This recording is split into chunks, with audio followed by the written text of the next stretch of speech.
Okay, Assalamualaikum warahmatullahi wabarakatuh. Good afternoon, everyone.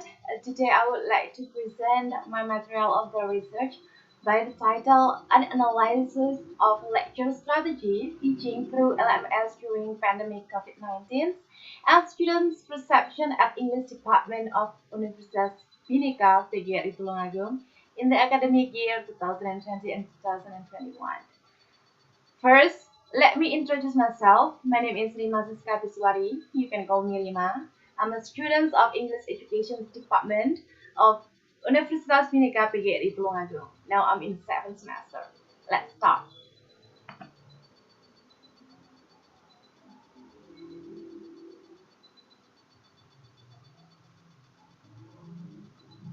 Okay, this is the table of the contents. Next, on chapter 1.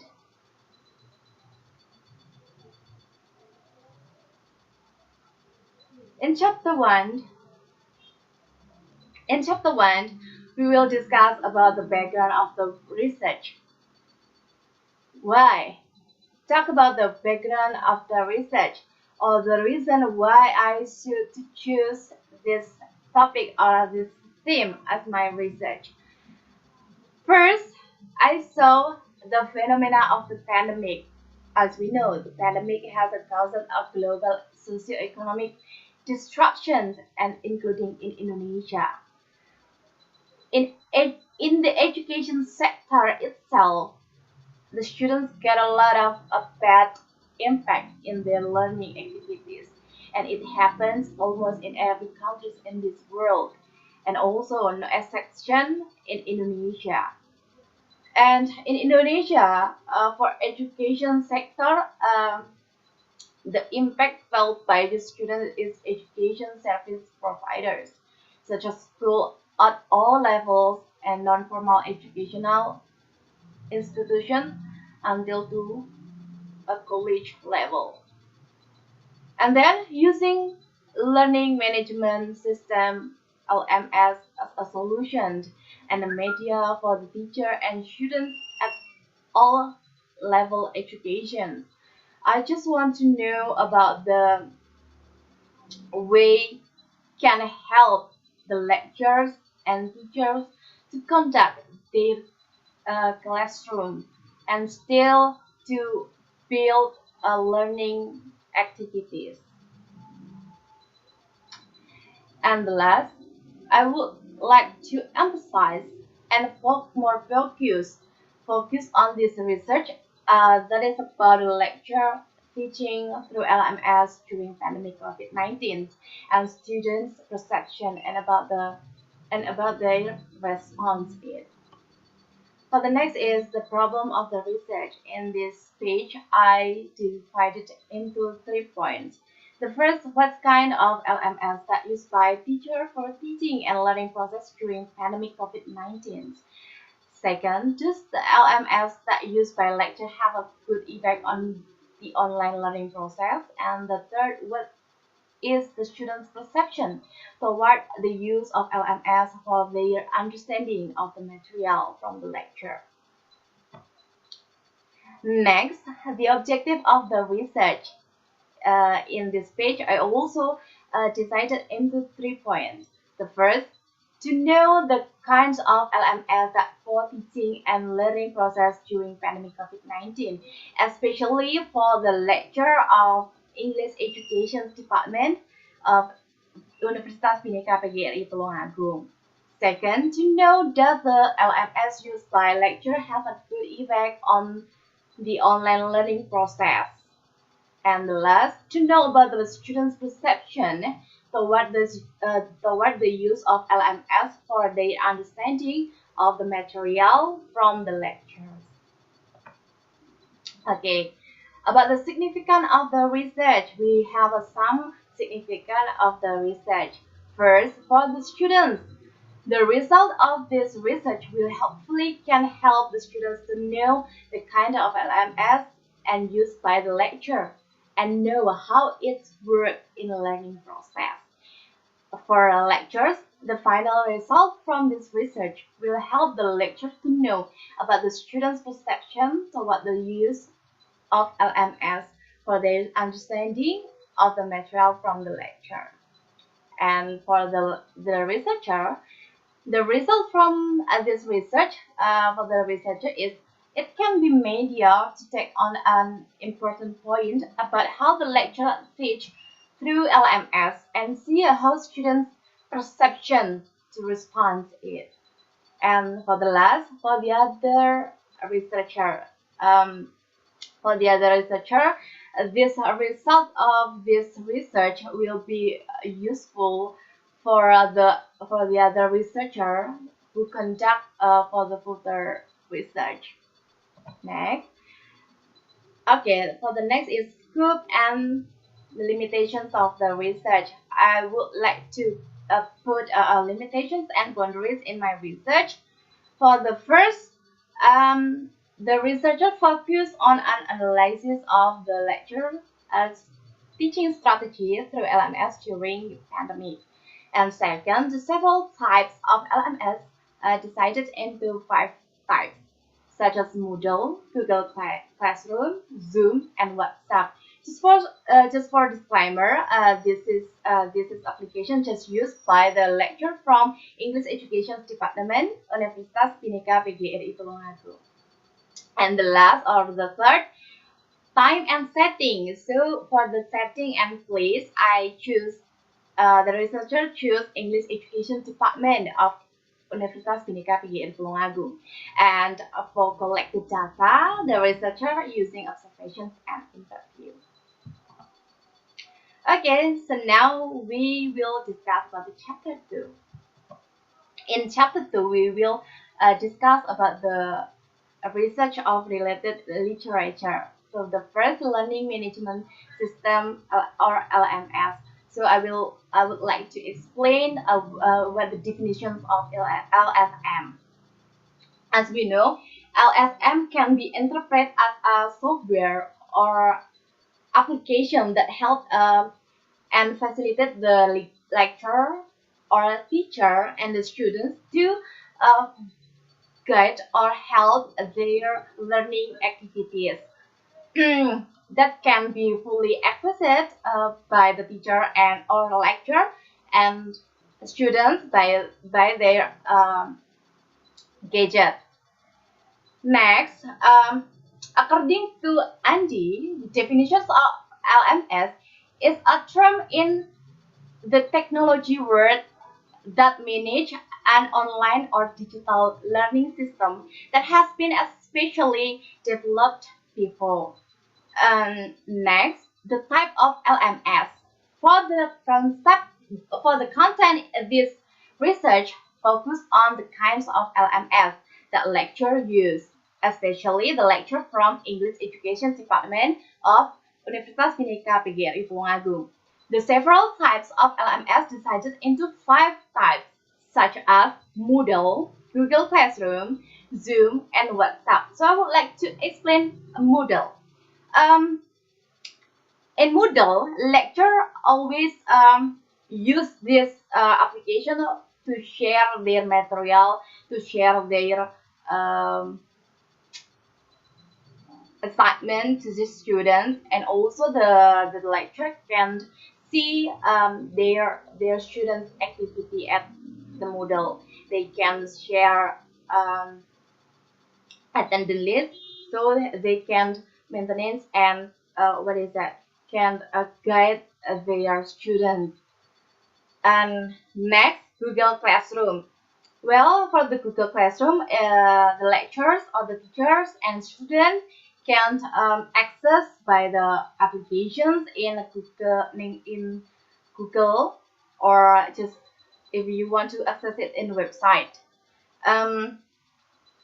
This application is really easy to sharing the material, to share the the assignment. But for one conditions, the lecturers can't can't see the activity of the students. They can't share the attendance list or anything. So yeah, in Google Classroom, they have some limitations on their feature.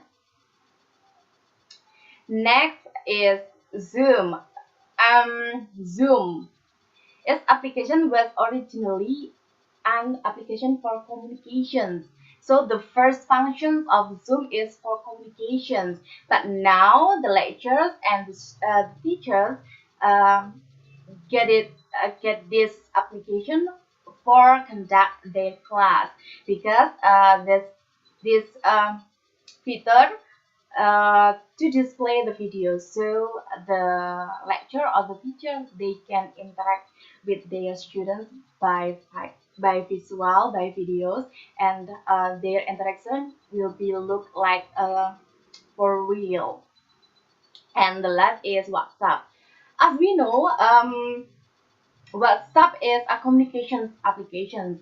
It's similar like what is that? The messenger or direct message or other messaging applications. In conditional situations, the lecturer or the teacher, they using this platform to share their material and share their assignment. It's okay, sometimes it works, but in another conditions, if a lecturer or students are forced to build a classroom or conduct a classroom in this platform, I think it didn't work well, because yeah, the teacher can see the students activity, like they can manage the class well. Next, students perception. What is the perception? What the definitions of perception? So we can interpret uh, perceptions as a response from someone to involve the interactions to each other. And so what the student's perception? The student's perception can describe as a condition in which a student's response from the result of their thoughts on uneven concept. They have a concept in their thought and they realize it. They giving a response with their opinion. This is called perception. Okay, according to Derby, the component in the interactions and response activities which make an impact are generally overlapping and continuous, and each of these components are: first, the nature of the learning environment in social; second, the positive information; and the third is negative information. So yeah, that's it. And the next, previous study. So I decided to choose um, the research from Agung, Antonia Setiawan Nur Surotikani, and Monica Widyastuti by the title Students' Perceptions of Online Learning During COVID-19 Pandemic, a case study on the English students of STKIP Pamane Talino. They using qualitative research. Okay, now chapter 3, we will discuss about the research method. First, about the research design. I'm using qualitative research and case study approach to conduct my research. For the research procedure, for the first time that I have need to do, first, determining participation of the research. Second, requesting permission from with some students, some subjects, such as students from second, fourth, and sixth semester. Okay, after that, I start to observing, and then start to providing some questions and start to interviewing the interviewee. And after I get the data, I will transcribe the data, and the last step, I will analyzing and interpreting the data. Okay, for the setting, the researcher choose English Education Department of Universitas Bhinneka PGRI Tulungagung. And for the subject, the researcher decided to take 5 students hired from second, fourth, and sixth semester in English Education Department of Universitas Bhinneka PGRI Tulungagung.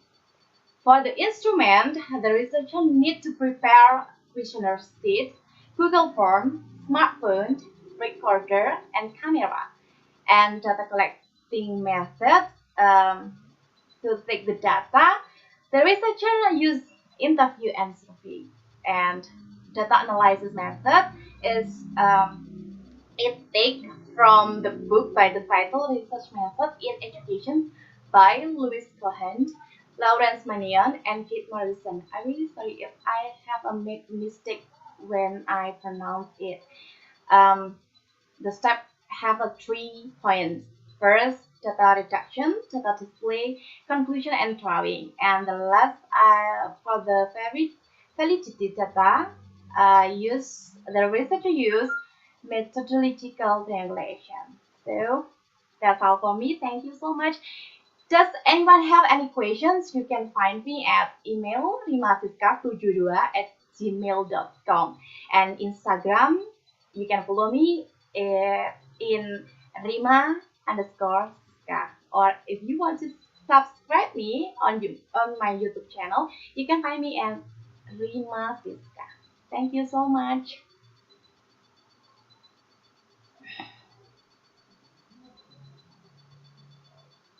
I think that's all for me. I'm really sorry if I have make mistake during I explain or doing this presentation.